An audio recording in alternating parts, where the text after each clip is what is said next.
in 2009, I got drafted to the Eagles, right? DeSean Jackson, everybody knew his name. My first year, I'm in the league. I don't know how that worked. He told the trainer, look, we gotta put the Ferrari in the shop until Sunday. Like, coach, you know what I mean? So Andy Reid come over, and Andy Reid don't play no games.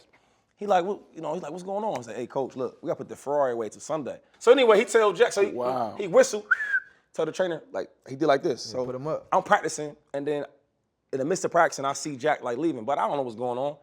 We get this Sunday, right? That's we was playing the Chiefs. Kevin Cobb's the quarterback. You remember Kevin Cobb? Yeah, I remember. We got rid of McNabb. Yeah. Kevin Cobb's quarterback. I'm still a rookie. I'm starting at the time. Westbrook was like hurt. I see Jack slaying Aaron 60.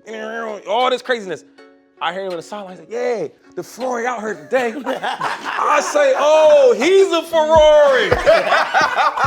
Cuz. We had to fight to get a meal. Yeah, wrongfully accused. We had to fight to get appeals. That's why we right to get a deal. He on the team, he gotta eat, you know, despite the skills. Keep it riding for the fam. You gotta light the wheels straight up.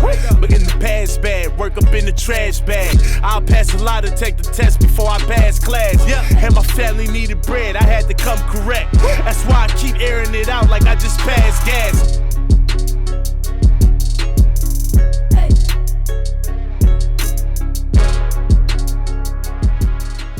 The I Am Athlete parlay. We've been hot. These are guaranteed wins. I'm gonna take Arizona over San Fran. Whoa. It's all about matchups, understanding who's playing against who. It's a game of chess. Let's get to the business. The NBA season's coming to an end and it's time to crown the king.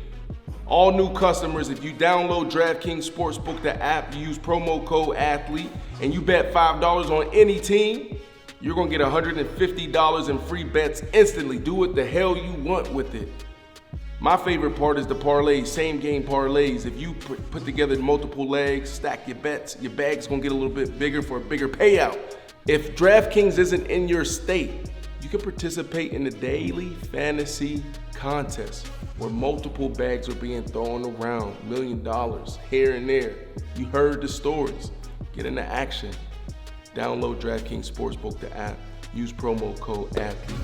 DraftKings.com is the sportsbook. I Am Athlete is the platform. Parlay, I Am Athlete all day. Promo code ATHLETE. Let's get it.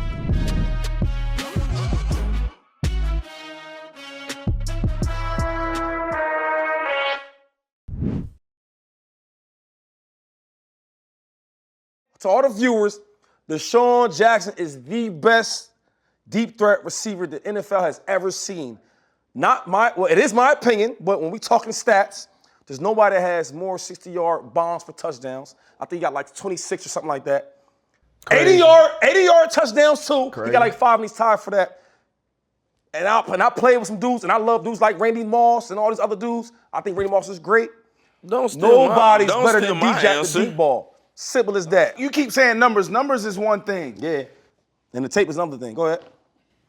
You've been saying this for a minute, okay? Right. You happen to be on the show, but he's been saying this for a minute. He break it down, bro. Like, take the numbers out of it. What you mean? Because you got Randy Moss, you got Larry Fitzgerald. It's Randy Moss. Deep threat all time. Larry Fitzgerald and deep threat. We're not talking about greatest all time. It's Randy Moss. Deep threat. Yeah, we talking about deep threat. Randy Moss.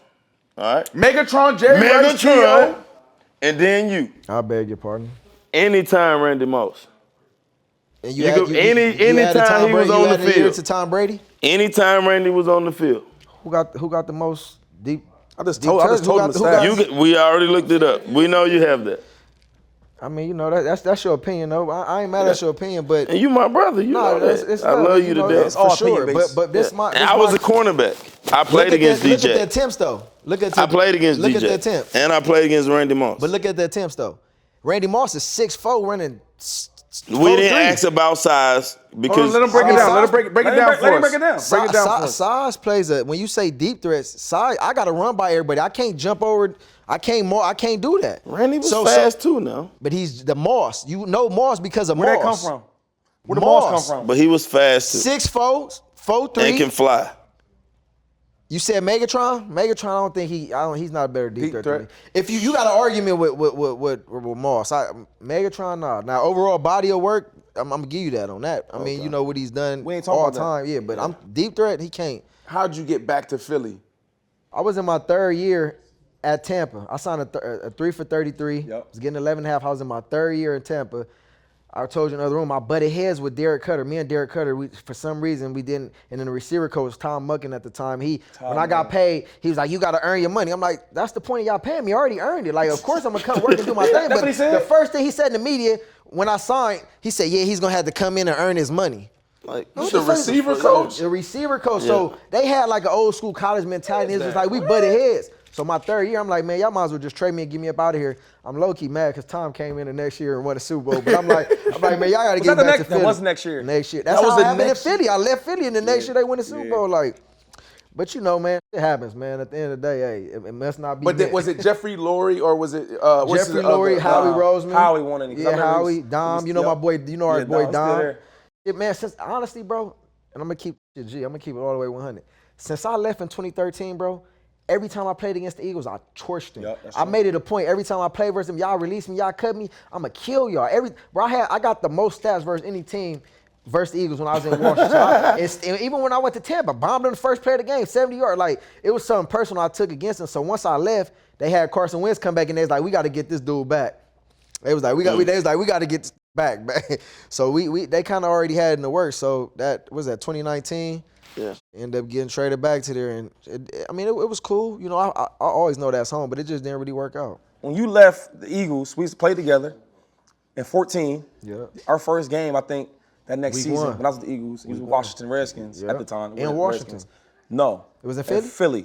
You was doing Kerry Williams. You kept that doing, wasn't week 1 though, but I remember that was Kerry Williams. The bird. Killed him. I'm like, yo, we know DeSean Jackson. At least I know him. Why are we? And this is the problem in my career. I talk too much.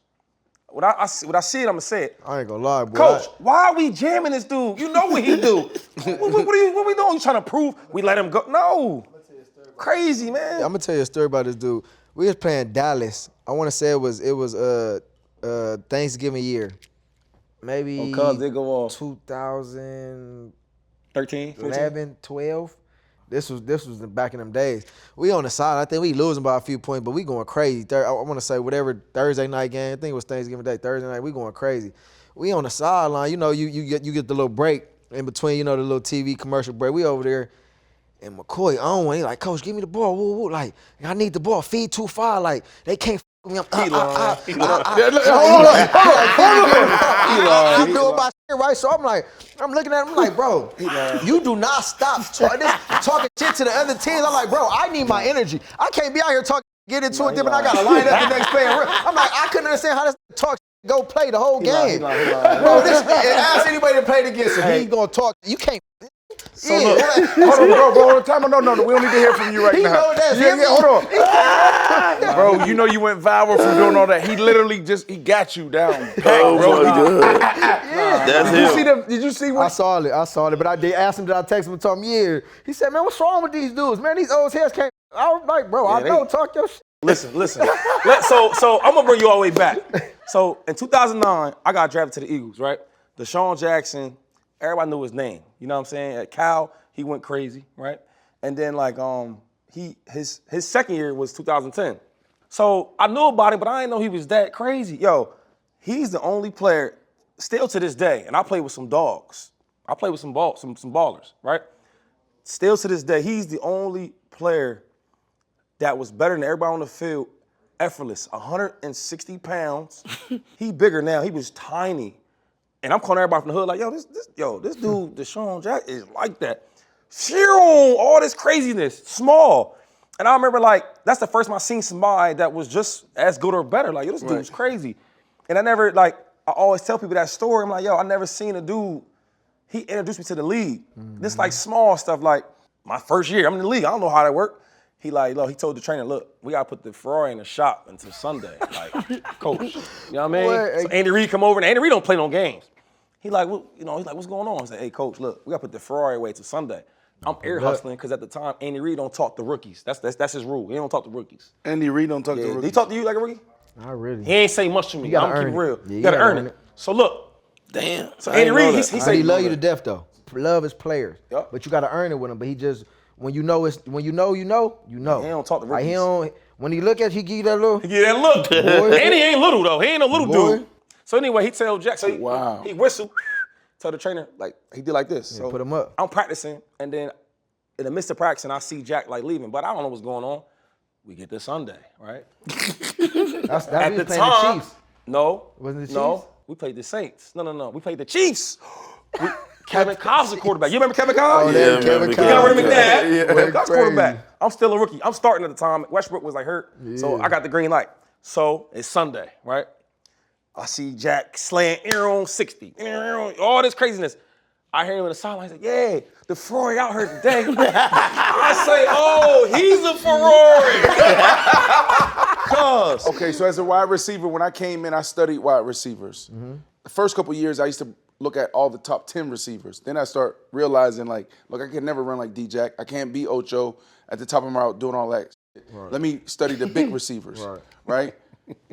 What receivers did you respect? What receivers were you paying attention to?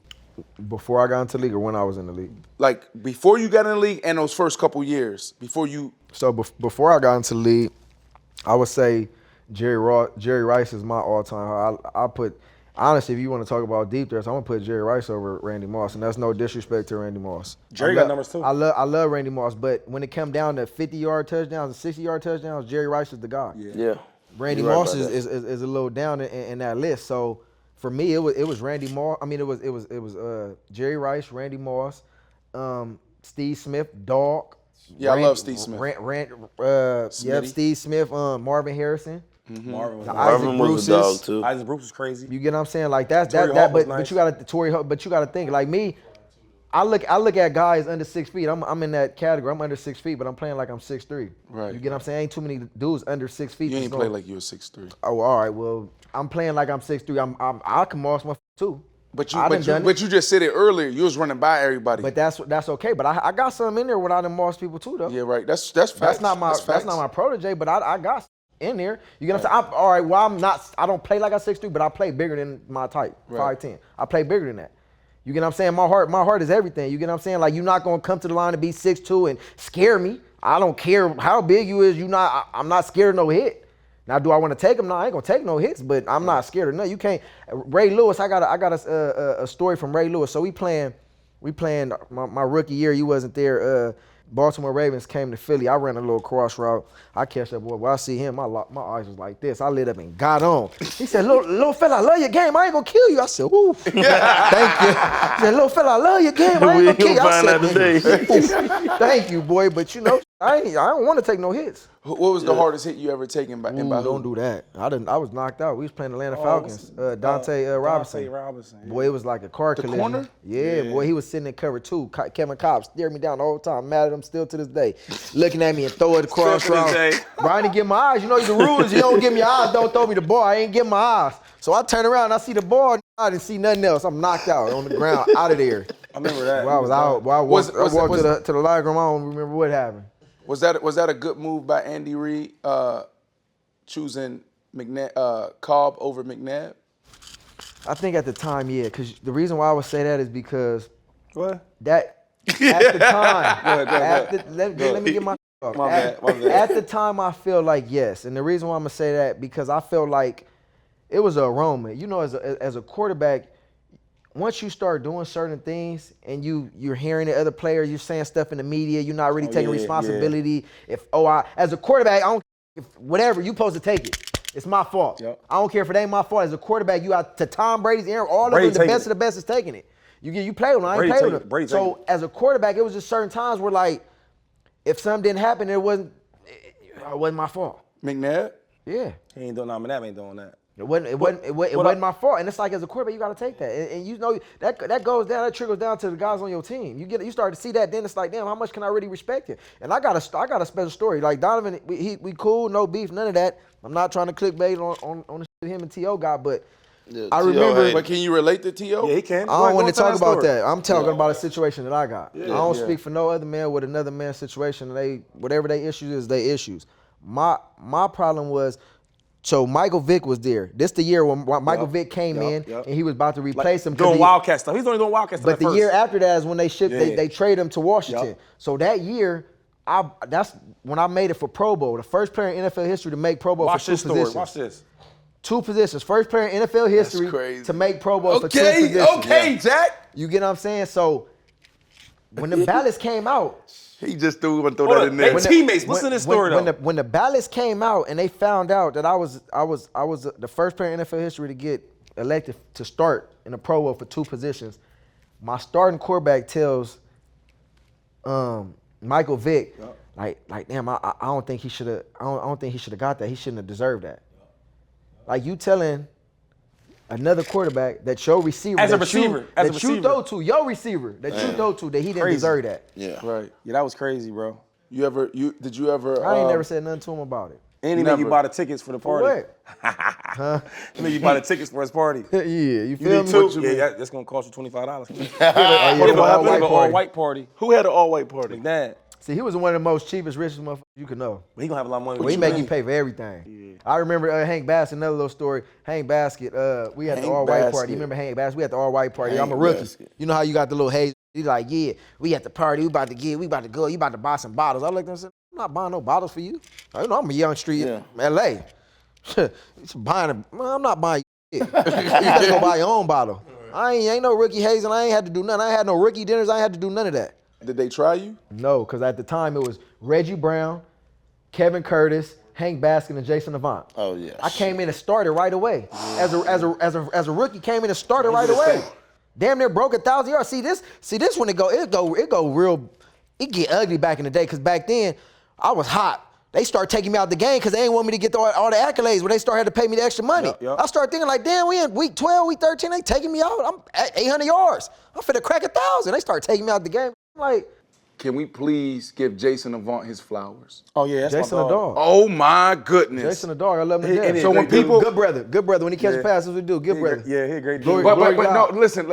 I'm not comparing y'all two, but can you please tell the world how special this dude was in the slot, and like what he used to do? Because like when people ask me about like my all-time receivers, whatever, I can name them, but then I always mention a couple dudes that I used to study, like the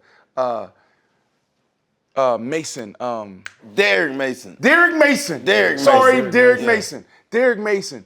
was nice. Jason Avant. Jason Avant Like was there's a nice. couple like hidden jewels He got the in the best things I've ever NFL seen. that's like, Avant, man, he if catch you everything. study this dude, it's next level. When I went to the slot, when I started playing this slot, that's who I studied was Jason Avant. Can we just take a minute to give Jason Avant his flowers? I think first. He be like, First and foremost, you could relate to this because I done been on teams where certain corners didn't even be one to get touched. When I talk about run blocking, you go with, they coming.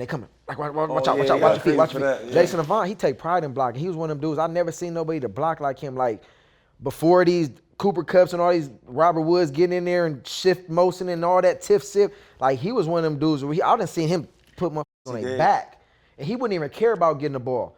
Like that's a non-selfish guy, and it's like times when we talk about getting the ball, and I'm like, Coach, I need the ball. He like, man, give it to DJ. He advocated for his teammates. But as far as him in the slot, I never seen nobody with that second stick. Like he had like that second stick. Like he'll make you think he going this way and he'll go. And I used to sit there and study him like, Jay, like, how are you running full speed and doing this? He like, well, I'm thinking about it before I'm doing it. And I said, oh, you a monster, boy. You thinking about what you're doing before. Nice. And I was young then. So at this point, I'm like, that helped me elevate. Now I'm coming in line. I'm thinking about doing before I'm doing this. You get what I'm saying? Because like you premeditating yourself on the field. So it's like, why you watch film? Because when I get out there, I know what I'm going to do. You get what I'm saying? Like he was ahead of the game when it came down to knowing where defenders is going to be. Oh, the safety coming down. I know they finna be in cover 3 or they in cover 1. He's blitzing off the edge. Like he was very intelligent on the field, bro. And his hands was like this. right. Nah, he got the best I know. hands I've ever seen. He catch up off the carpet.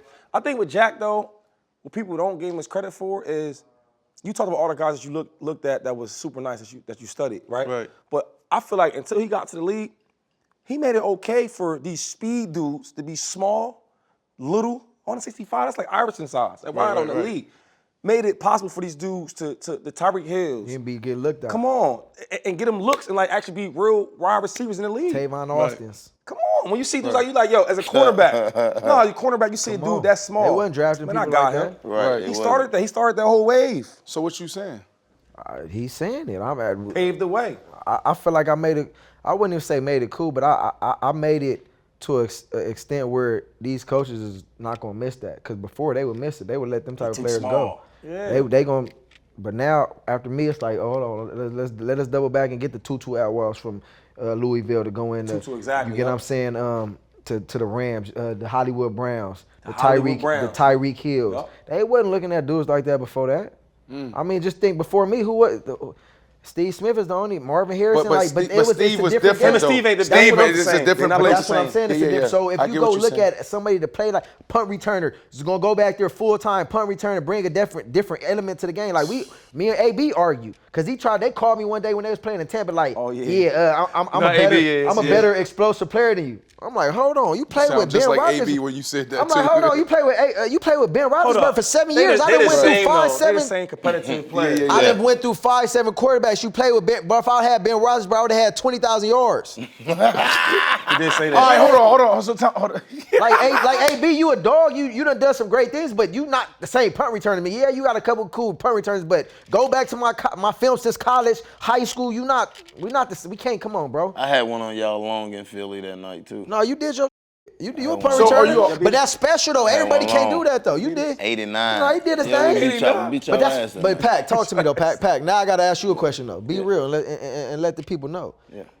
What does that take to go do that though? Yeah, That's different. It's like it take driving a different it's motherfucker to driving be a able to f***ing car without a seatbelt. Going back and doing the punt return. I've never did That's that. like being on a roller coaster Yeah. with no seat. With no like, seatbelt. You feel what I'm saying? You don't Like, know if you're gonna Netflix get coming knocked at out you. or not. Yo, that first year, Yeah. he was going crazy with that. Yeah. Come 2010, on, man. Eric 6th. Besides Devin Hester, ain't nobody else with me. I mean, you can Yes. you might. I ain't lying. D Mitch was cool too, but DJ, besides DJ. D Mitch, Name your Talk to top me. 5 returners, and then Pac, you could take it wherever you want. top 5. Give her guesses. I'm gonna go D. respect. I'm gonna go D Hess. I'm gonna go DJACK. I'm gonna go. I got like Brian Mitchell up there. He's a little older, but I go Brian Mitchell, Dante Hall. Okay. What about Cribs from Cleveland? What Dante about Hall, Cribs from Cleveland? Hold on, Dante Hall, Cribs. He's not really a punt returner. Did He's you more. put Dante Hall in front of me? I love I him. beat him every year in college for special team player of the year in the Big East. And he never had, not 1 year he been in the league, had more yards than You me. saying he not like that? Are you saying he Hell no. not? Hold up. You not saying he not like that? So If you Shady. better cool, but you can't say he not Shady, like that. Shady, sit back, Shady. That's all he Bro, I'm did. about to give you 5. I'm He's gonna not make my top 5, bro. Bro, I ain't finna Bro, you argue about with to you, make my bro. top 5, bro. I'm not finna I'll argue put with you you, at bro. number 5, Yeah, bro. he not like that, Hold though. on. Bro, you my Hall was twin, crazy. bro. D-Hall was crazy. Come on, man, Because you tripping, put Hall in front of me, real? Oh my God. Bro, he was crazy, bro. We have some amazing. Dante Hall was cold, bro. The human joystick. Why people sleeping on you? The only reason people sleeping on me because my first 2 years I killed everything. Then I got suspended.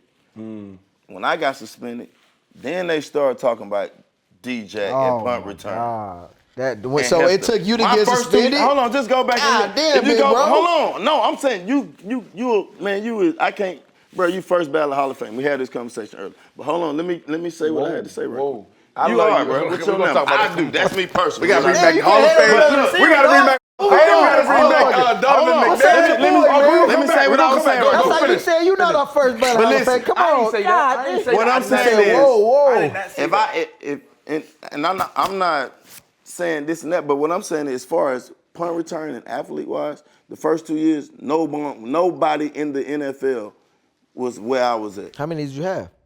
I think I had all of them. We need No, to know. how many touchdowns you had? Find out, big. Six, Find out. probably. You had Yeah. 6 Six in the first 2 years. Punt returns. punt returns or kick returns too? Punt returns. I'm talking about 6 touchdowns? strictly punt returns. Touchdowns?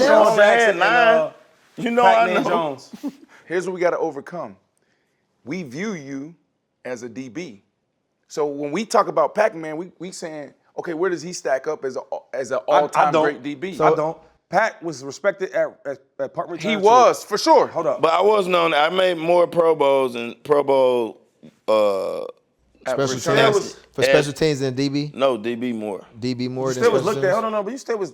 How many you got, bro? As a 4? return. No, he was. But what I'm saying is, when you But think about how Adam many- Pacman Just for Jones, DB? you think corner first. That's You what I'm ain't saying. thinking. But was they all for DB and special teams? No, 2 for DB and 1 for special teams. We got the numbers. Can we get the numbers real You quick? actually beat me. got the numbers I got correct. 5. DeSean Jackson had a total of 4 career Oh, you didn't beat me.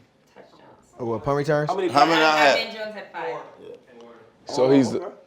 So Man, But my yards are crazy. Go I'm look at sitting the here looking mine at compared to his. 9.5. You gotta see the 12.9. Yeah, like Say it again. you wanna go back to Hurt college? in Cause 08, college so can that count don't too. count. Let's go college. 33. Let's see No, what ain't no college. He's talking about go college. Why not? 8.0, 11.9. Go. All right. How about this? 11.2, See what's the yardage? How long? 21.8. How long? What's the yardage on the punt returns? How long? My What's the longest, longest? I had one against y'all, 82.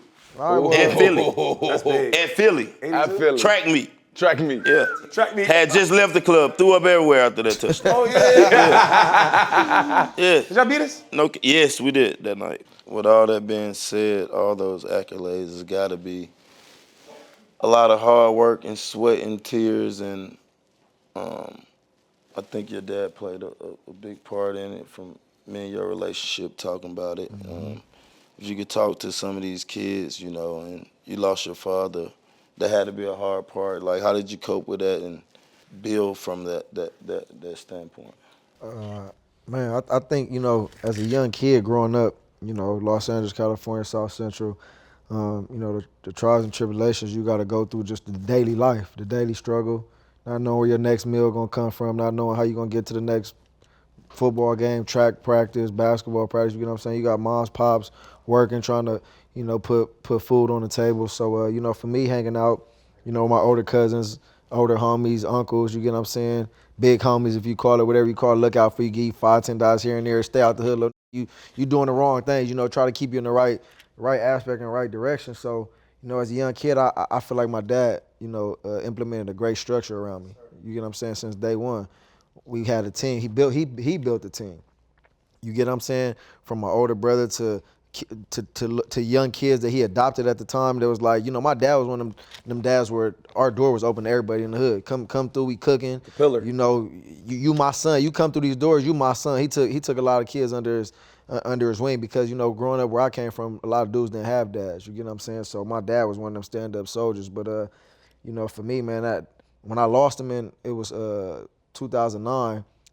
He died of pancreatic cancer. Right after my first year, we went all the way to damn near the Super Bowl. We lost in the NFC Championship to Arizona. And I remember that whole year, you know, he had diabetes and, you know, he wasn't eating, he was losing weight and he was sleeping all day. And, you know, he kept blaming on his diabetes. Like, yeah, when I get back to LA, because see, my pops was, you know, when my son goes to sleep, I'm at every game. We in the clubs. I'm driving all your cars. Females come holler. You know, my dad was one of them. So that first year when I moved to Philly, I bought a big crib out of Morristown, New Jersey, feet kicked up, cars. He like, I'm coming to stay with you. He said, I ain't staying in LA. Morristown? Yeah, I was in Morristown, South Jersey, not North Jersey, South Jersey. About by 25, Cherry 25 Hill. yeah. Okay. You get what I'm saying? So my pops came out there and stayed with me. And, you know, towards the end of the season, he was just getting real sick. And he was just like, you know, when I get back home, you know, I'm going to go get checked out. And when he went back home to get checked out, it was pancreatic cancer and it was stage 4. And it was like, you know, it spread throughout his body. It was like, man, he got like 6 months to live. You know, so I remember I was in the NFC Championship game and he was in the hospital. And just how I can remember that time, that feeling, just, you know, my backbone, everything I had, you know, everything we created, you know, I seen him, you know, kind of going down the drain. He was losing weight, getting real skinny.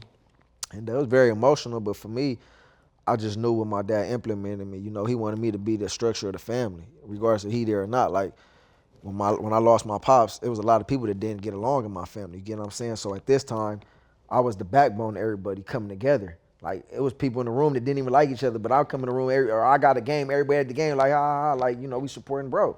You get what I'm saying? So, you know, it was tough, but I had to keep going, still to this day. You get what I'm saying? Like, I hear his voice. Don't stop and keep going. You know, get what you earn, get what you deserve. You know, go get what's yours. Go take what's yours. You feel what I'm saying? That's the mentality I got. One of the most beautifulest things I've ever seen was your documentary, your film that you put together. Mm-hmm. And the thing that jumps out, right, is your relationship with your pops. Right. A lot of us don't have that. You know what I mean? That type of relationship. When I say us, I'm speaking for Men, a lot of them boys. millions of men. Right.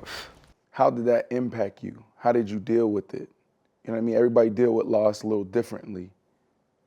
You know, you had your dad most of your life thus far. You know what I mean? He played a major role. Like, I just seen y'all and him challenge you and push you. That was beautiful, bro. He trained you, right? Yeah. Sure, it took me to train. How did that work out. impact you? How did you deal with that? How did you cope with it? the numbers and the stats, you know, that's big for year 2, because I lost him right at the end of year 1. Year 2, I came and went crazy. That was his first year. Like, when I tell you Pro Bowl, like, plays crazy, 60-yard, like, it was just like something else grew into me. It was like almost like he was that angel that was just guiding me through every step of the way. Like, when I'm on that field, I feel like I had wings. Like, nothing couldn't stop me. You in my face, you the best DB. Darrell Revis is all. Watch out, I'm going right by you. Touchdown, bombs. Antonio Cromartie, bye. You know what I'm saying? So it's just a mentality that you know, it installed in me. Like, yo, boy, gone. Like, you know, Papa Jack out of here. Papa Jack. And I knew the conversations we had standing up late. Like, Pops was real. Pops went against if you ain't me, he going at you, your neck, pulling things out. Like, you said anything about his boy, he coming at you. But that was Pops. Like, you know, he had, and I could speak a little bit specifically when I was at Cal. You know, him and my head coach, Jeff Tefford, they had a real nasty, you know, relationship towards the end of my junior season. You know, and that kind of, you know, I know your boy said whatever he said about the draft stack or whatever, why they didn't think I could play outside, but a lot of that was, you know, some stuff that came out of Cal when I was coming out. You know, a lot of stuff was, you know, oh, the dad is a problem. Because when I got drafted, you don't even know this. I know Andy Reid said it to you. When I got drafted, I'm sitting back. They called me, Andy Reid, get on the phone. He was like, we drafted you with the 49th pick, but I don't want to have nothing to do with your dad. Like, that's his first, he ain't even tell me congratulations, nothing. His first words was saying, like, your college coach already dogged your dad. Like, I heard he's an issue, he's a problem. Like, he ain't say this, but he basically telling me he don't want to deal with my dad. Yeah. But I was telling the kid, like, you know, you calling the kid, I'm calling him to congratulate him. We drafted you, we happy, we excited, let's get to work. I want one of them, but we don't want to deal with your dad. And then the documentary show, I'm like, damn, that's kind of hurt me, you get what I'm saying? Because I know my dad just want the best. You got kids, we all got, all we want is the best for our kids. And if you a father and you don't want the best for your kids and it's a problem for you wanting the best in your kids, like, what is you being a parent for? So, you know, that's sitting. How'd you bounce back from that? Because I'll be honest, I may have said, I would have took some shots right there. No, I would have said, later, Andy, it's not worth say your pick. Yeah. Hell no, you ain't say that. No, like, listen, let me tell you. Listen, time out. The reverence that you have for your father. Right. You understand? Mm-hmm. And where we come from, a lot of us stand on principle. For sure. That's the first thing you saying to me. And listen, I'm not trying to like say this is what you should have did or not, but like I guess what I'm trying to get to is like how did you process that? Because you revere your dad, your father. Mm-hmm. You have this deference for your father. You love your father. And then that's the first thing you hear on the biggest night of your life. Yeah. Like, how did you process that? How did you look at Andy Reid in that situation? Honestly, it wasn't his fault. He just taking the information that he heard from where I know the source came from. So for me, it was like I heard it, but I didn't hear it. But it did make me feel away. But at the end of the day, all I can say is Pop's not being here no more. Like, every step of the way just made me feel like I had to prove him right. Like, everything he always said about me, he gonna be the coldest thing the NFL done ever seen. Like, everybody gonna have to deal with, like, everything he done said, I had to go prove him right. Because if I ain't go prove him right, what type of son I'm gonna be? And I knew what I'm capable of doing. I knew what type of dog I was. I knew what I went through. I knew where I came from. You get what I'm saying? Like, it's a hood everywhere, don't get me wrong. But, you know, South Central Crenshaw, 42nd Street, catching the bus from Crenshaw to Long Beach, going through 100 hoods, Mexicans, blacks, Compton, like, it was real. I'm on a train.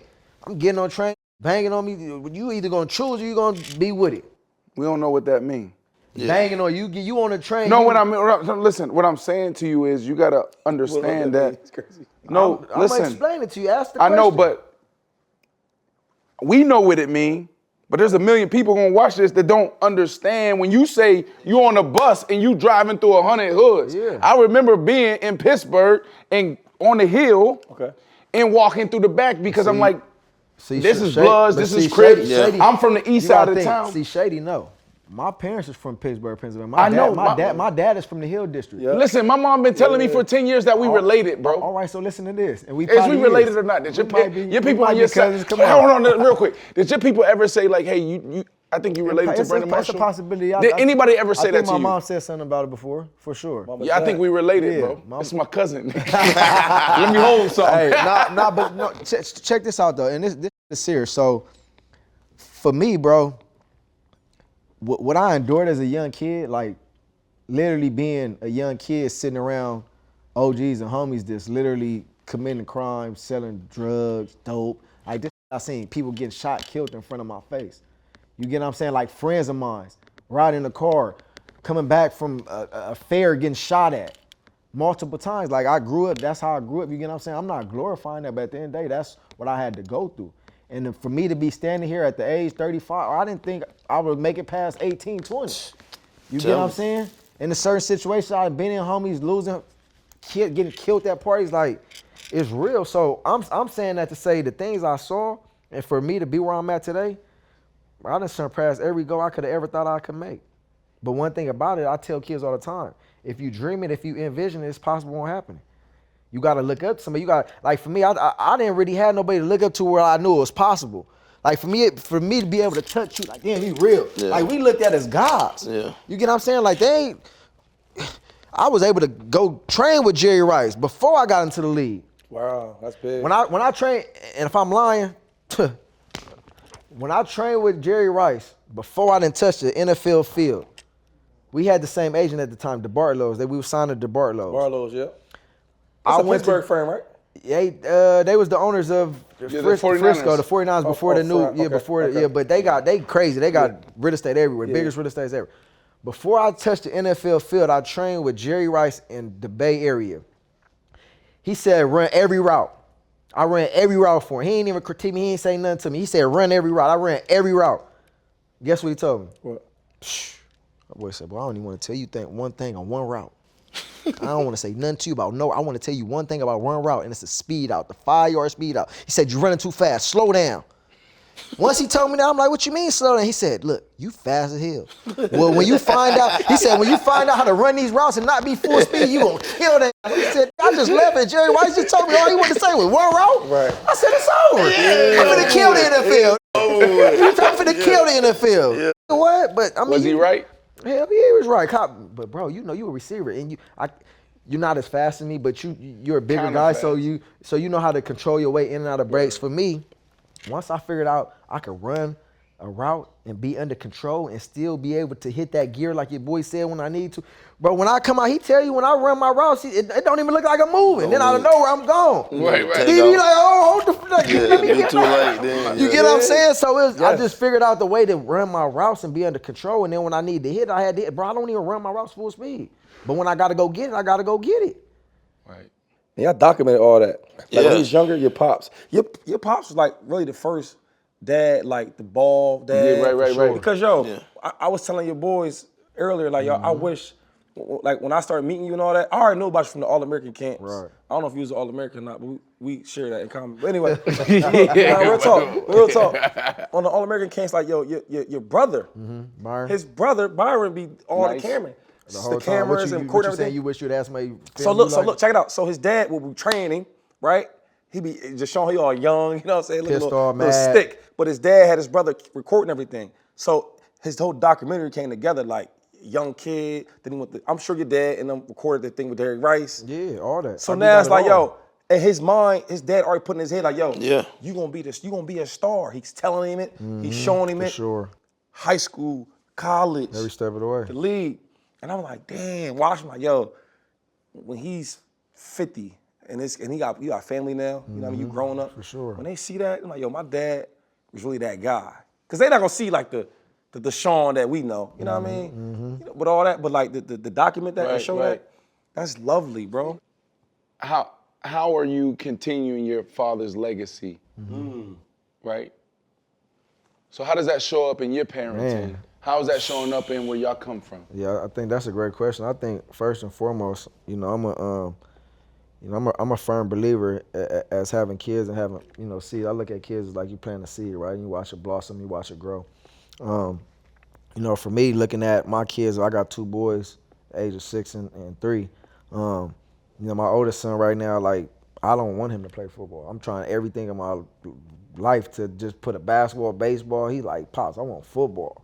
I want to play ball. But it's like he's seen his dad, be that guy, coming to games, going on, like he witnessed that. So for me, I'm like, I wish I could get him to play another sport, but it's like it's instilled in him. But for me, it's just I'm so excited about having that opportunity to put that time in that my dad put in with me with my kids. Yeah. You know what I'm saying? Taking them to the field. You know, I took them out to the track with my coach, Coach Gary. You know, one of the best track coach in the world.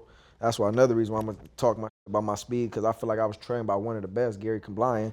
Yeah. You know, there was an Olympian track coach at the Philippines. His pops, Coach Jerry, was a Hall of Fame all-time coach. But, you know, just installing that, I took my son out there to the field, and he out there just running all day. I'm like, I was going out there to throw him the ball. He go over there and see the track coach and the other kids over there running. He like, man, I want to run on the track.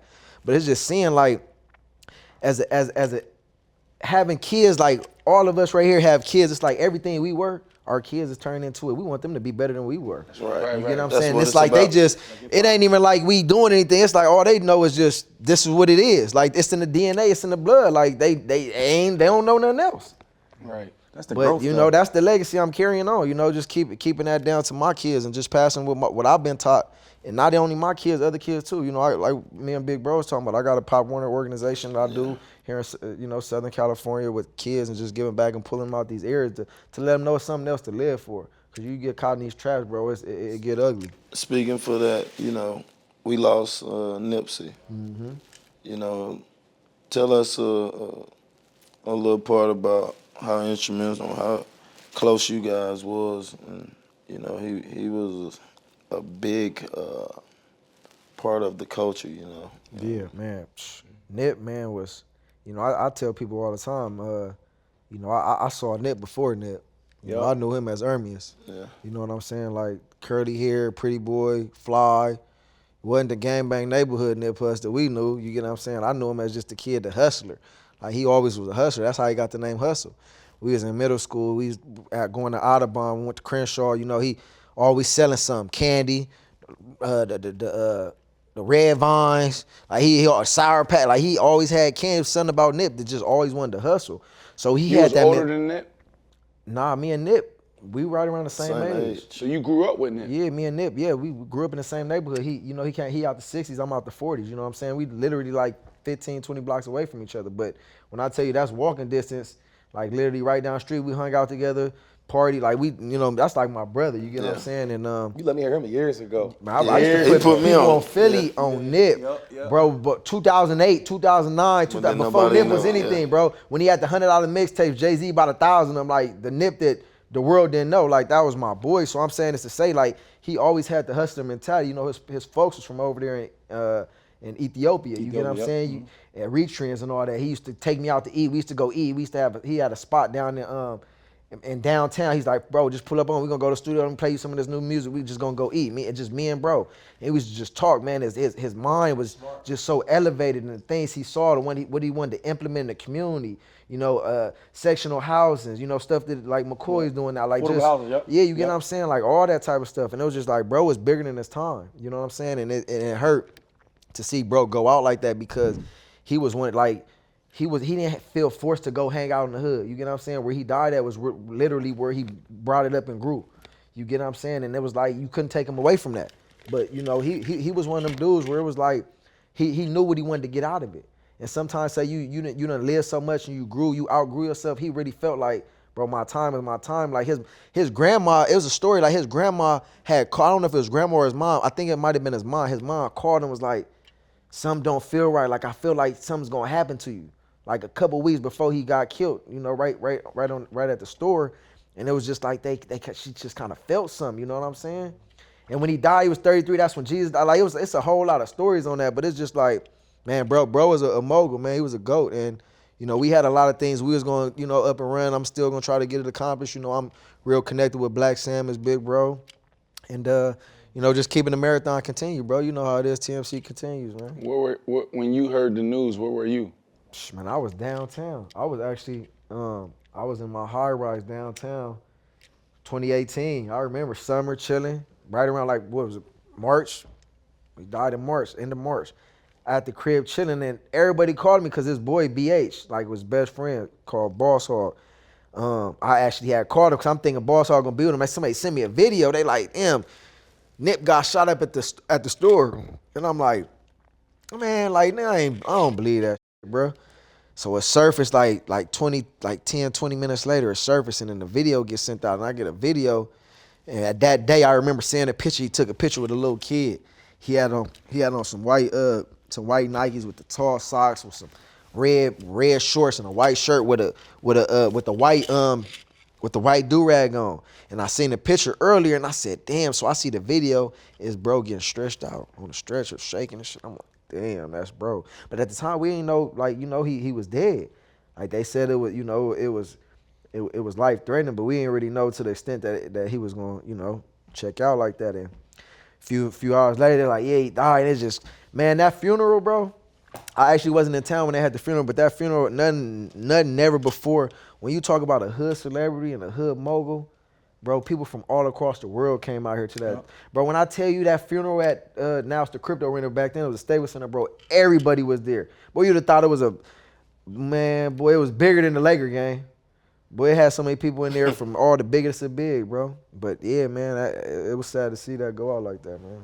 It's crazy because 2018, that's when Victory Lap came out. Victory Lap, yeah. That was his album. But I was in New York, and I got cut from the Giants. Mm-hmm. And every morning I would drive from Brooklyn out to Oakland, New Jersey. Mm-hmm. And every morning, that's what I was listening to. Yeah. He teaches a lot too. Bro, I love Nip. Even like the real estate, he just trying to put everybody on, like owning and having ownership. He talk about that a lot. What year did I literally put you on Nip though? Like was 2009. It was 2009. Huh? Like, man, I didn't get on Nip till 2018, bro. I had to force it down these. He did, yo. Like, cause some of that stuff, like even when I met Jack, the West Coast, they different. Like the stuff they believe in on that. Facts. So like I'm like, look, man, I don't know nothing about nothing he talking about. right. You know what I'm saying? Down forward. Yeah, right. But like as I got older, listen to stuff he was such like the marathon, right? Victory Lap. Mm-hmm. That kind of like he's teaching. You know what I'm saying? So I started liking him. Like, yo, this dude, he rapping, he teaching. He a smart dude, very intelligent. And then like the culture part, he was big for the culture. You can see how like he was bringing so many people together. You know what I'm saying? Because I'm not from LA, but you know different sets and colors. Everybody and all that. came through for But he was kind of everybody. Like he had the was it YG? Mm-hmm. They had the little Blood, YG and the Crip and Blood to come together. Right. Together, you know what I mean? Like that's big. Yeah, he was on something different. The YG and Nip thing, people that know Nip really know, but so it was a video. It was but it was that song right with him and YG, and it was a video. But Nip brought YG. He tried to have YG come to the hood into the Crips, and at that time, like, you got to get approval by the big homies. Like, you got to holler at the older homies to do it. And at that time, Nip didn't do that because Nip was on rapping, he was feeling himself. So he had YG and some blood homies come over into the 6-0s and tried to get a version of the video. And Nip OG homies was tripping like, nah, he can't come over there. He ain't straight. Like, they enemies. Like, they can't come over here. So Nip end up having to have a structural DP put on. So a DP is called a discipline. His older homies didn't like that he did that without chiming in with the older homies and saying like, is it cool we do this? And it was actually a real situation. This is a lot right here. But like you said though, but doing certain stuff and was like, I'm messing with the other side, I'm doing certain things, but it's like he was just so powerful. Bigger than that, right? You know what I'm saying? Like I ain't tripping off that. Like Right. we coming together on some bigger shit. Money making business. So you know that like what you just said is over a lot of people's head. Right? You know what I'm saying? Like we talk about where we come from. Yeah. Pac, same thing. Where you come from, Atlanta. A lot of people don't understand like your upbringing and where you come from, the culture. You know what I'm saying? You, LA. We talking about LA, bro. Do you think that, you know, like the NFL understand us? Hell no. You see how they did me in 2013? Hold on. That's 2013. I'm asking that question. Do you think that the NFL understand us more and they're more open-minded to where we come from? See how they did, bro? Because you still active. Do you see a difference? I'm gonna speak on Big Bro. He had to go through and the suspensions and all that stuff. It's just him being himself. How he supposed to? Like, yeah, I understand. Okay, we got to be professional. We got to come in and do a certain thing. But when you come from the areas we come from, we don't know nothing else. You giving us millions of dollars and you expect this just to change overnight? It's not gonna happen. It's impossible. That's true. Never gonna happen. You get what I'm saying? So it's like the shit I went through in 2013. It's crazy. You go back and dig up some from 2008 when one of my best friends gets on a murder case and he beats murder and he comes home and I go pick him up from the county jail. I'm not supposed to go pick my brother up because he beats murder. I'm supposed to just turn my back on him because I'm DeSean Jackson and have an NFL contract. My brother just beats murder. He's free. and I can't go pick him up from the courthouse and the picture they pull up and say, oh, look at him, he's supporting gang members and he's hanging out, he's a thug and he's a criminal. Like, bro, this is my brother from the sandbox. But it's like they expect us, we just supposed to sign our name on this dotted line and get all this money, and we just supposed to turn our back to our people that's really out there hurting and don't got a cents in their pocket. So, I mean, you know, I'm not one of them. It's people that just have done that. They signed their line and got on and said, oh, I'm changing. I'm never going to be the same. I can't do that, bro. I'll be fake as hell. That ain't me. So athlete, I mean, we lost a lot of people, you know what I'm saying, especially in hip hop. So whether it's athlete or artists, like what kind of advice would you give to them as far as like how you navigate through when you make it and you on? For sure. How to move forward and elevate and still be who you know what I'm saying, who you are. Man, like what kind of advice would you give, right? Because you are 100% correct. That's why I asked the question, you know what I mean? Like, I grew up with this person. This is who I am, this is where I come from. I just happen to make it. But it's tricky because it's like you keep going back. You understand? No, for sure. I think it's a happy medium. It's a give or take. You get what I'm saying? Like me, I look at it like this. Like, I done lost millions of dollars. Like, I done spent all types of money on friends, family, trips, clubs. Bro said, you know, he can't, not like that, but he could do it if he wanted to, but he ain't spending $30,000 at the club like he's still getting 10 a year. Yeah. You're not gonna do that. That's not smart. So for me, it's like you gotta get it out your system. If you never know that you walk through this door, you're gonna hit your head on that wall. You never know it's a wall right there. So you can't just act like, oh, yeah, I'm about to just walk and I don't see nothing, like it's clear as day, but no, it's a brick right here, and you keep doing it, you're gonna knock yourself out. You get what I'm saying? It's with anything, you know, and I think it's a gift and a curse, because we come from, we get some lots of money. Yep. How we supposed to believe in the dude we never met to go be my agent or my financial advisor? I'm gonna give you all my money and I'm gonna believe in you and trust you that you're gonna make the right financial investments and financial literacy, and tell me, oh, I need to invest in this when this market about to go up, and oh, this market go down, get your money out. Like, we not taught that. So we gotta go find out. We might gotta go lose $1 million. We might lose 100,000 to find out that. But the best thing I can say is the advice I got now, I'm able to be more critique because I know. I done hit my head too many times, so now I'm able to go get these young kids the game. Hey, young kid, come here. I don't want you to go through what I went through. I'm gonna give you the game. I ain't gonna be a hater like these other dudes because they want you to lose money. They want you to fall on your face. I ain't that. I'm a real one. So at the end of the day, you gotta go through it. You gotta fall. You gotta have cuts and scratches to be able to patch them up to get back up. Come on, brother. Yes, sir. I mean, you grown though. Like, I remember hanging out with you in Philly. You know what I'm saying? I had my little crew, and that's like hometown for me. Well, you not.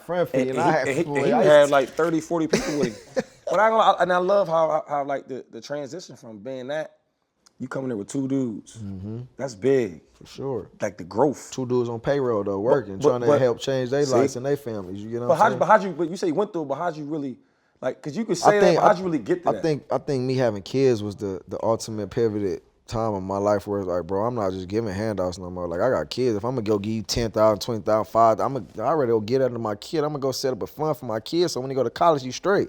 Right. You pay free. So it's just things like that where it's like, bro, I tell homies all the time, bro, you can be mad at me all you want. You could do whatever. I don't even care. Bro, I got kids. Bro, you go get your own and go work. Now, if you want to talk about some working, I can help you get a job. Word of the day, J-O-B. I can help you get a job. Hey, I can take you to I can lead you to the water. I can't make you drink it. Right. Lead a horse to the water. I can't make him drink it. Now, we talked probably during the season, you know what I'm saying? And we was just talking about, because I just retired, right? And you still was playing. No, you ain't retired. You can still go play. And like you was going. He can't play. Crazy. It's over with for him. Man, my brother, bro, he was on 2 Super Bowl teams, and I was call him mad. Like, why you ain't playing? Because I know he still got it. That's his right calf is bigger than his left. I don't care about none of that shit, bro. He is the dog. Now, that's a great question, though, because look, he FaceTiming me like, yo. Hot. He's like, yo, man, they not playing me. And when he did play, he making plays. But I said, Jack, when you get older, they want you to be this mentor, show the guy that they bring in there. That's why I left. And then you asked for a trade. Yeah. What led to that decision? Man, goddamn, bro. So this is my thing, bro. Sean McVay, we talked about him a little bit. You know, he's a hell of a coach, you know. And LA Rams. I said this on the interview not too long ago with Sports Illustrated. I don't know if y'all got competitive word, but yeah, I did an interview, and I specifically spoke. So me and Trent Williams was actually in Washington when he was the offensive coordinator. Oh, that's right. When Jay Gruden was the head coach, Sean McVay was our offensive coordinator. Me and Trent Williams was this big, the two big. He talk about bodyguard like Jason Peters. Trent Williams is the next thing closer, and they might heel to heel. Big Trent. Trent is the dog, but me and Trent we was his boys in Washington. So they called me and Trent Williams. Ask Trent Williams, if I'm lying, ask Sean McVay. If you talk to him, ask him. They called and asked us, the owner, whatever the owner's names of the Rams. Kroenke. The Kroenkes. Steve Kroenke. Yes. Kroenke. The Kroenkes, they called. At the time I was with Joe Siegel's my agent. They called me and was like, man, what you feel about Sean McVay? How is he as a head? How is he as a coach? Do you think he will, like, you know, I had to get on the, I had to advocate for him. You get what I'm saying? Like, I had to get up there and, like, you know what, he's this type of coach. He could do this. And actually, I feel like I had parts in him getting that job for the Rams. So fast forward, when I was in, where the hell was I? I was in Philly, and I knew I was finna be a free agent because they wasn't gonna bring me back that next year because I had the injuries or whatever. I actually had a chance to talk to him about it. He was like, yeah, man, we gonna bring you in. I know what you can still do. You can play. I seen the film. Like, you know, you're going to be our deep threat. Because you remember, that's when they lost Brandon Cooks the year before I came. So it's like, yeah, you know, it's going to be perfect. Woo, woo. So I come there. We do all the stuff. We make out the deals. Like, I don't know how it's going to work. But if it works, it's going to be awesome. So I come in, and it's like, you know, I'm going to be their deep threat. And they going to use me. They had all these plans for me to do it. And it was like training camp going crazy. Me and Matthew Stafford, we got our blockbuster quarterback. He's here. And he said that about you, too. Yeah, we in training camp. We going Jackson crazy, bro. When I tell you, we practicing versus the Cowboys, we bombing them wherever they at, wherever they practice somewhere out here. We going out Oxnard, we going out there and bombing them. You know, the red, you know, I'm on my Philly days. Y'all can't fuck me, I'm on my shit. Going out there bombing these young dudes. Trayvon did, what's his name? Trayvon? That's my little bro, love him to death, but he know. Still to this day, he got crazy work. Yeah. You know, that's my little bro, respect this game, he is a dog. But you know, when DJACK out there, you better get GTB. Get the back. Yeah. GTB. Yeah. And they know. You get what I'm saying? When you playing versus me, you better GTB. If you not, you bombs over Baghdad. So I'm saying all to say, you know, it was a plan and everything was going good. And it was like, training camp, go look it up. All season training camp, be going crazy. Oh my God, this dude still can run. He's 34. What the hell is going on? And it's like I get to the season. First few games was a little slow. I go into his office, I holler, I'm like, yeah, coach, what's up? You brought me here for a reason. I ain't really getting no looks. What's up? You know what? You're right. Boom. Third game of the season. He said that too. Tampa Bay Buccaneers come to town. Go crazy. Yep. 3 for 1, some 75-yard touchdown, go crazy. And then after that, it kind of just died down. It was just like he kind of almost like shut me up. Like, yeah, you right. Like, let me give you this and just shut you up. And then after that, it was like I had a big play versus Seattle. And after that, it was kind of like it's just started dying down. I'm like, damn, coach, what's up? Like, I know we got a good relationship. Like, we really, like, you my boy. Like, he 35, he my same age. Yeah, we the same age. Like, yeah. You get what I'm saying? Like, we can relate. What's up? Holla at me. And it was just like, I'm having a hard time finding a role for you. You know, like, I don't know, like, you know, and I'm like, coach, like, you don't force it. Like, you know, that's the last thing I want you to be doing is trying to find a role for me. Like, I wanted to come here and be the best I can to help the team win and do all the, you know, the great shit. And it's just like, man, it kept kind of work. It kind of just kept fading out. And I could just see, like, he was trying to work it out, but he, you know, it was making him uncomfortable. So it was like an elephant. I became the elephant in the room. Where it was like, I know he's one of the, you know, the best player. You get what I'm saying? It's just like, I can't just have him here and I'm not utilizing him. So I'm like, you know what, coach? I just came in. I'm like, man, like, if it ain't gonna work, like, I'm at home. Like, where the stadium is, I literally played Pop Warner. Like, I was a little kid playing in that backyard right there. Like, it meant more to me to even say I played for the Rams. Here in SoFi Stadium, like, that goes down to that's one of my checked off the list. So, you know what I'm saying? Like, things just didn't work out. So I went in the office and he was just like, yeah, man, you know, I can't even look in your face and tell you this. Like it's killing me. Like, I can't do this to you. Like, I feel like I'm being a disservice to you. He's like, man, like, you know, call your agency if we can find this team for you and woo. But, you know. Oh, he brought it to your attention. Yeah, because, you know, it was one of the situations where he knew. It's like, you know, you tell somebody something, it's like you ain't really holding up your word. It's like. And y'all cool. Yeah, and it's like I would be like faking a disservice to you because I don't want to continuously have you sit here and I know you still feel like you can play this game. In the media, he did say, he said, you know what? It's my fault. because I didn't get DeSean Jackson more involved. Exactly. Then the one game you went off. Exactly. That's why I was confused. Like, yo, he just went for 100 yards. Right. Matter of fact, Easy. against the Bucs, Tampa Bay. they was tripping. It was a close game. Super Bowl winners. And then he took off to get going. Right. So I didn't get that I could part. have had 3 touchdowns. I had one. I could have had 3 touchdowns because Stafford missed me twice. Yeah. I'm wide open. I could have had over 200 yards. Easy. But then you get to Vegas. Raise And up, But that's what I'm saying. The So first or even second before- game, you do the same thing though. Thursday night again. Another Thursday night versus the Cowboys. So I know, Pac, you want to 50 jump in plus here. yard. I know, but this is what I want to say to you, bro.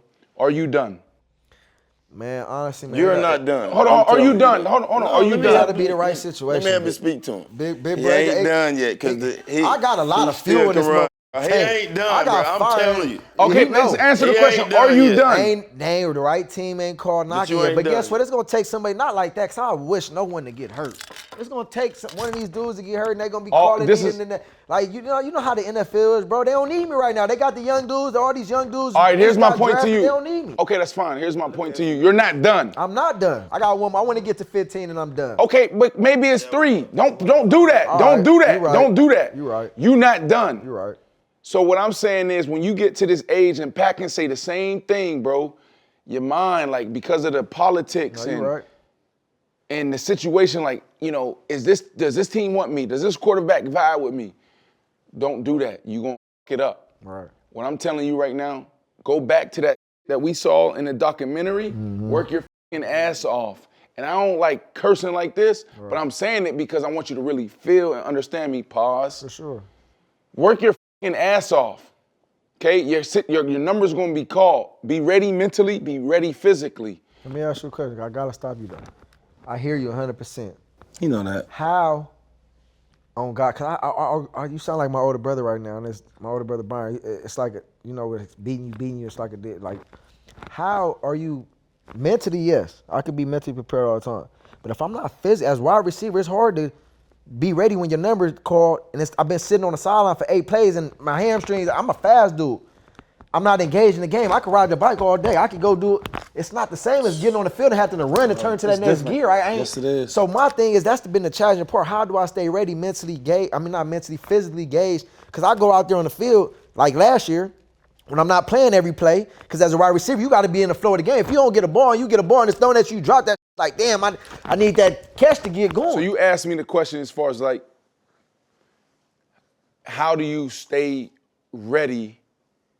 When you ain't out there and you being a receiver, you know, being out there and being in the midst of a game is different. Have you been through that, B? Yes, I've been through it. What And team? Pac been through it What too. team? Yeah. My last year. Who? I got cut in 2017 by the Giants first. We are all of us sitting here. Yeah. We all like, I say this respectfully and humbly, we legends. Yeah. At the end of the day, me and you can banter all we want, but at the end of the day, I salute you. Yeah, we please. all legends. You need to. You know what I'm saying? But when it comes to it, we all meet our end.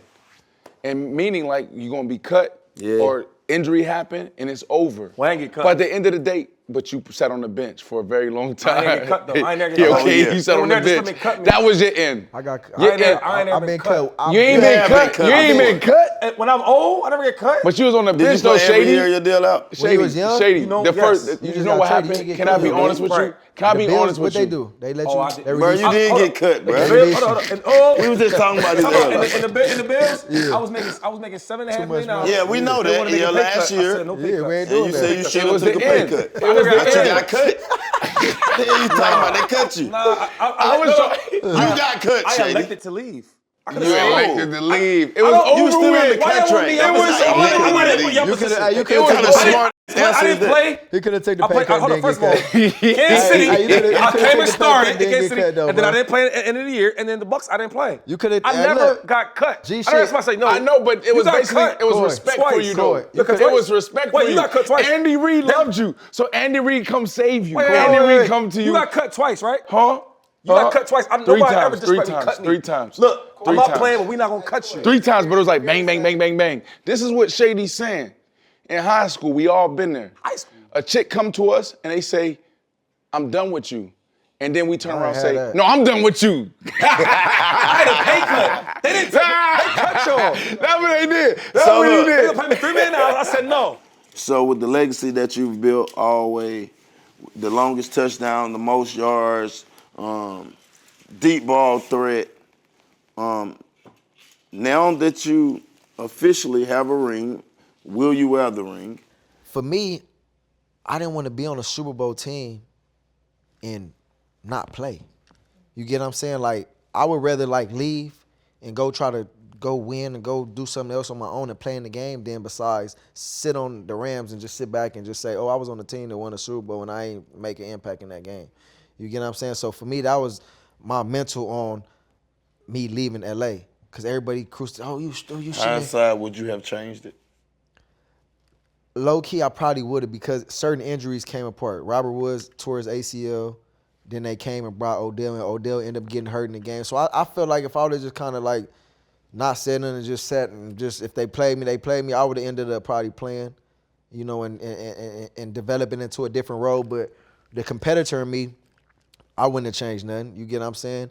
Now, as far as me growing and being the older person, it's like in my career, like you older, you know, they don't need you as much. They got the Cooper Kupps, they got the Robert Woods, you know, the Van Jefferson. You know, they had other things that was working good for them before I got to the Rams. So in hindsight, I could have looked and took the back row. Like me coming here, I knew I wasn't gonna be the #1 receiver. Let's just be real. I knew they paid me $6 million. I wasn't finna come in. They paying Cooper Kupp and Robert Woods $14+ million. I knew I wasn't finna come in and be the guy. I just wanted my role and play it to the best of my ability. So, I mean, that was just my thinking. But and as far as am I done?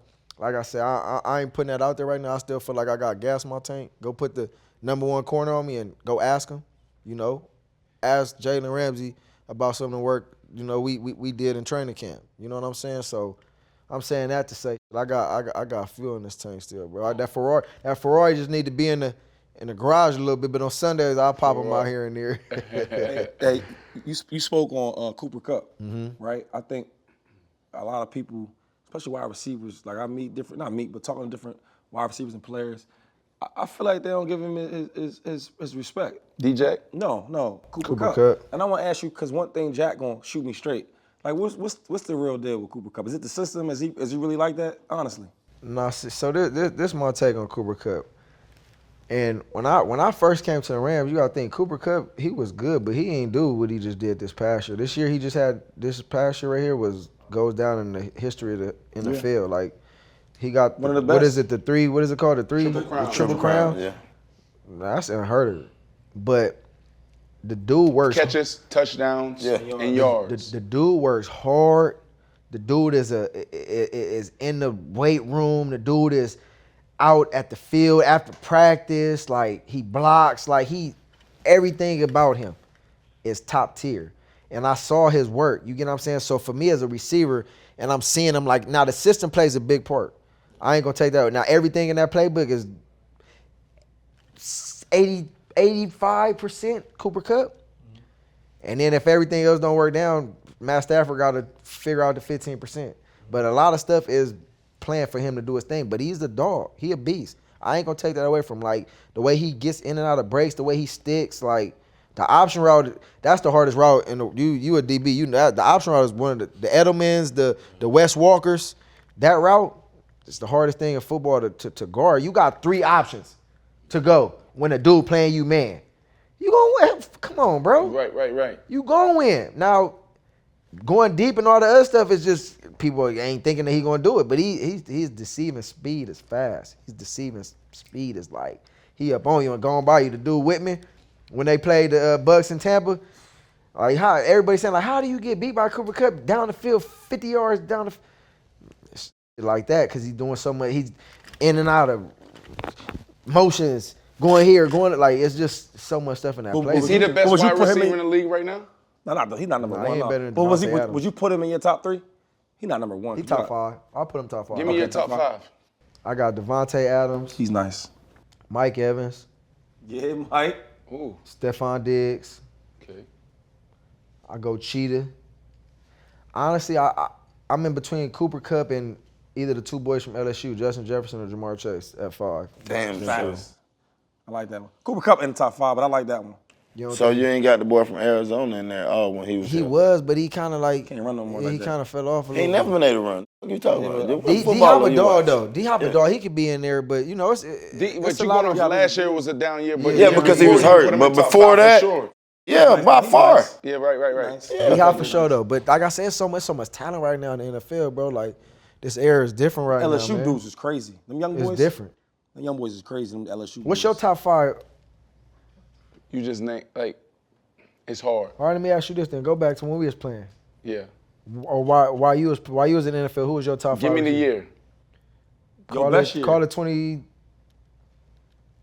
2015. I don't know. Call it 2011. 2011. Shit, I was with the Miami Dolphins. My first year with the Miami Dolphins. 80, boom, boom, boom. Andre Johnson was up there. Larry Fitzgerald was up there. Steve Smith was up there during that time. This is no particular order. Yeah. Anquan Bolden was up there during that time. He was a dog. Hell yeah. You still had Reggie Wayne. You had, who am I missing? 2011. Reggie Wayne. Chad was still playing. Chad was still playing, but that was... T.O. wasn't really playing like that. T.O. was playing Was like he? that. Yeah, Chad.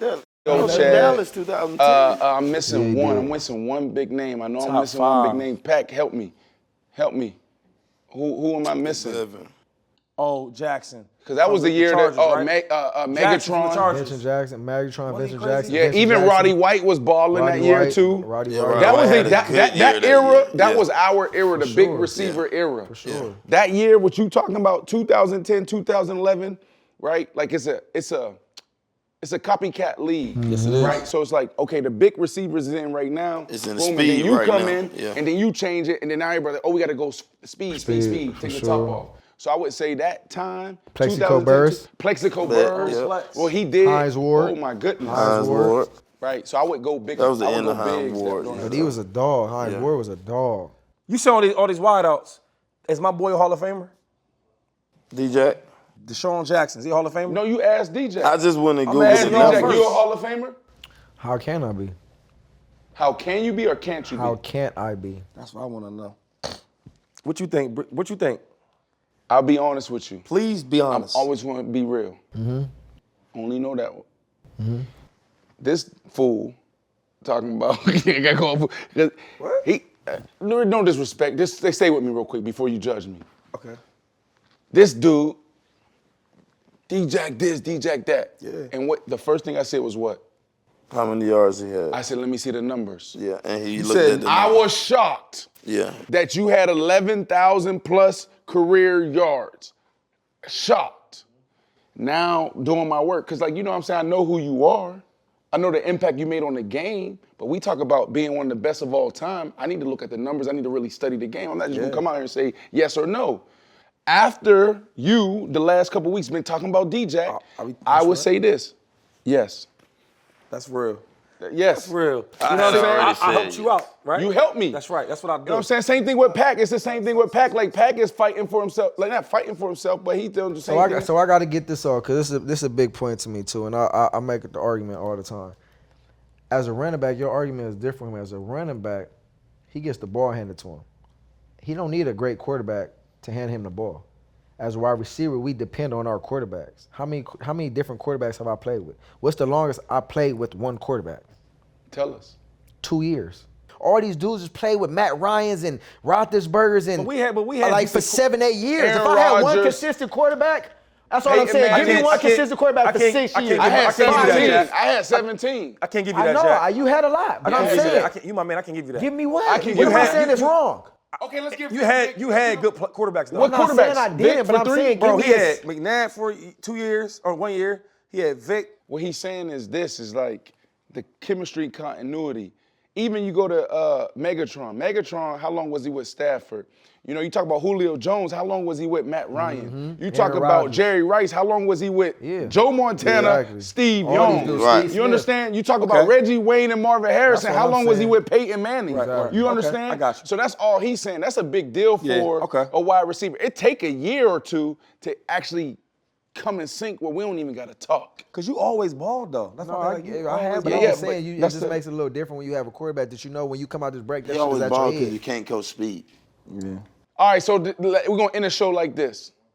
because you're a Hall of Famer. Shady don't know what he's talking about with these quarterback situations because he a running back. But like, it's all, I love your perspective. But wide receivers, we need more than 2 years or even 3 years to, put a legendary career together. So that's debatable. We can continue at another time. All right. You the GM, okay? You start in your organization. Pac, you ain't in this. You a DB. Bye. Who you picking first? Shady or me? What? Why you gonna do that? No, what you mean? Why you he keep gonna put? talking about. Yo, we not even Do close. you want me on the other side as the X? We not even close. You want me on the other side as the X, or do you want to go with the running back? Bro. Like, what you want? Do you want me to pull coverage? Do you want me on the other side helping you? So now you're not getting the doubles and all that. So now you get more one-on-ones, et cetera, et cetera. Or do you want this dude right here to scat back doing this? He got the ball. Yo, like, we can get a Brandon. Just answer that. He's or you want the dude to always talking in the locker room. Yo, hold on. Yo, give me the ball, Cole. Give me the ball. Yo, Jack would come to me in the game like, damn, how'd you do that? Like, don't man, I don't care about all that. Don't try. We can get you anytime. We get So you. honestly, I'm gonna start my team with a running back, bro. I'm gonna start my team with a running back. Bro. Bye. This show's over. I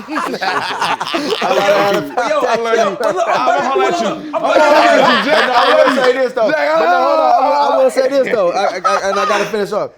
I'm gonna get more years with you though as a receiver than I'm gonna get with a running back though. So why you ain't gonna go with me then? Because I think the foundation of a running back is solid. Because I could build around him for about 4 or 5 years, and I know he's gonna be solid. The knee's gonna be cool. He's gonna be fresh. He's gonna be and all that. Shady, I would take you, Shady. Everybody would. What's wrong with this guy? We had to fight to get a meal. Yeah, wrongfully accused. We had to fight to get appeals. That's why we right to get a deal. He on the team, he gotta eat, despite your skills. Keep it riding for the fam. You gotta light the wheels straight up. But in the past bad, work up in the trash bag. I'll pass a lot to take the test before I pass class. Yeah, and my family needed bread. I had to come correct. That's why I keep airing it out like I just passed gas.